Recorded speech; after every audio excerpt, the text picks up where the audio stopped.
my dear students, welcome to Competition Hub. This is Anuj Jaiswal, Faculty of English, Mukherjee Nagar. मैं आपको इस video में ये बताने वाला हूं क्योंकि आपको ऑलरेडी पता ही है कि नोटिफिकेशन आ चुकी है, वैकेंसीज का पता लग चुका है आपको। उसके अकॉर्डिंग आपको अब स्टडी करनी है, लेकिन कैसी स्टडी करनी है? स्मार्ट स्टडी करनी है, क्योंकि अब हम आपको गुरु मंत्र देने वाले हैं जो आपको स्कोर कराने में मदद करेगा। कितना? 45 प्लस, राइट? चलिए आइए बात करते हैं कि किस पार्ट में ज्यादा फोकस करना चाहिए और किस पार्ट में थोड़ा सा अभी कम, राइट? सबसे पहले बात करते हैं, हमारे पास 3 सेक्शंस हैं, ग्रामर है, वोकैबुलरी है और प्रैक्टिस सेशन है। सबसे ज्यादा जो मायने रखने वाली चीज है वो है आपका practice session, right? Practice session के लिए आपको आनी चाहिए ग्रामर। अगर आपने अब तक आपने सेल्फ स्टडी कर रखी है, आपने पढ़ाई कर रखी है, उसके अकॉर्डिंग आपको ये सारे चैप्टर्स में से सबसे ज्यादा ध्यान देने वाले चैप्टर्स हैं आपके प्रेपोजिशन के बाद आपको ध्यान देना है नाउन, प्रोनाउन। बाकी ये जो आपके स्कोरिंग पार्ट है, आपके वॉइस एंड नरेशन, इसके बाद आपका आता है टेंस, जो कि आपका बेसिक कंसेप्ट है, the first and foremost chapter. Clear? उसके बाद आपकी जान, जिसको आप बोलते हो वोकैबुलरी, वोकैबुलरी के अंदर आपका है एंटोनिम और सिनोनिम। ये जो स्कोरिंग पार्ट है आपका, अगर मैं बात करूं पेपर के स्ट्रक्चर की, पेपर का स्ट्रक्चर टोटल आपको मिलेंगे 25 क्वेश्चंस, और 25 क्वेश्चंस में पार्टीशंस अगर आप देखना चाहेंगे तो क्लोज टेस्ट के अलग है। अगर क्लोज टेस्ट होता है तो पैराग्राफ होता है, पैराग्राफ होता है तो क्लोज टेस्ट नहीं होता है, राइट? या तो दोनों होंगे तो आपके पास 4 + 4 आपके पास 8 क्वेश्चंस बन रहे हैं जिनके आप मैक्सिमम स्कोर्स ला सकते हो। क्लियर? उसके अलावा आपके फ्री के मार्क्स, सबसे पहले फ्री के मार्क्स पे फोकस करते हैं, वो होता है आपका वॉइस और नरेशन।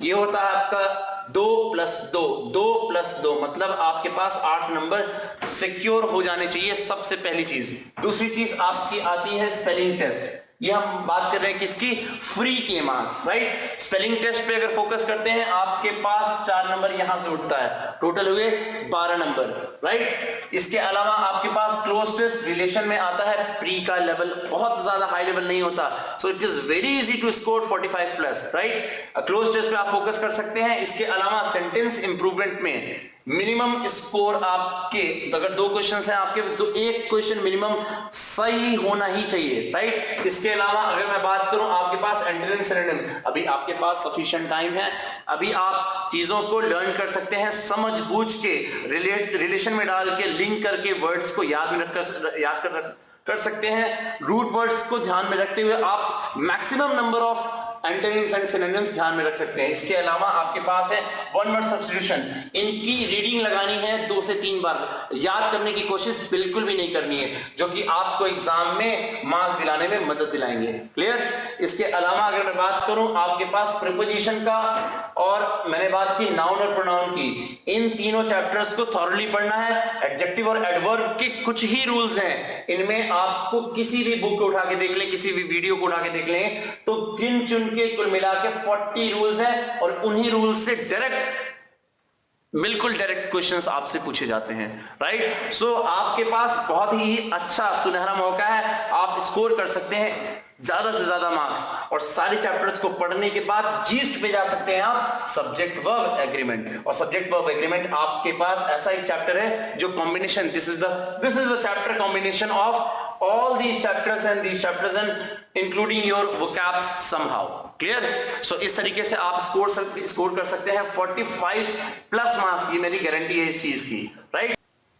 अभी तक की जो इंफॉर्मेशन मैंने आपको दी वो एसएससी सीजीएल की 2018 की, जो कि 4 जून से 19 जून के बीच में कंडक्ट होने वाले हैं, राइट? तो अभी उसके लिए आपके पास सफिशिएंट टाइम है। बट मैं बात करूंगा सीपीओ की, जो बच्चे सीपीओ की प्रिपरेशन कर रहे हैं, 100% जो सीजीएल की प्रिपरेशन कर रहा है, अगर एज के रहते रहते वो बच्चा सीपीओ के लिए भी तैयारी कर रहा होगा, और उनके लिए सबसे बड़ा गुरु मंत्र ये है कि साम दाम दंड भेद सब कुछ लगा देना है, क्योंकि आपके पास सिर्फ है वो है practice as many number of questions as you can, जितने नंबर ऑफ क्वेश्चंस आप प्रैक्टिस कर सकते हो। उसके अलावा एक चीज मैं आपको बताना चाहूंगा, आपके पास नॉलेज जरूर होगी, नॉलेज के साथ साथ जो आप कहते हो थ्योरेटिकल नॉलेज, और थ्योरेटिकल नॉलेज के साथ साथ आपके पास प्रैक्टिकल नॉलेज की होना बहुत जरूरी है। साथ ही साथ मैं आपको बता दूं, जैसा कि आपको पता भी होगा कि आपके पास मिलेंगे 50 क्वेश्चन, और 50 क्वेश्चन के लिए टाइम सिर्फ और सिर्फ आपको कैलकुलेटिव माइंड के हिसाब से सिर्फ और सिर्फ देना है आपको 22 मिनट, और 22 मिनट में 50 क्वेश्चन सॉल्व करने हैं आपको।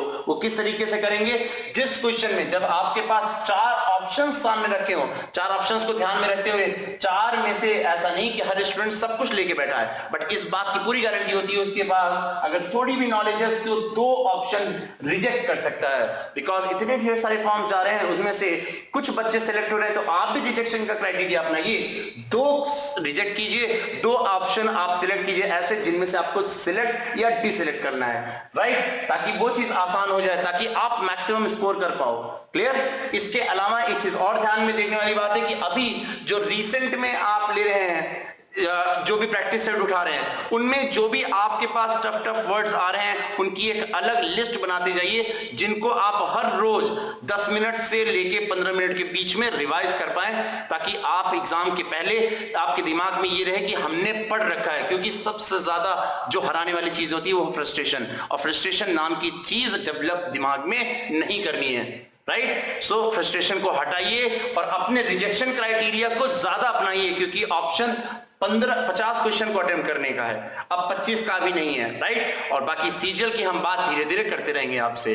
Thank you so much and all the best from competition hub.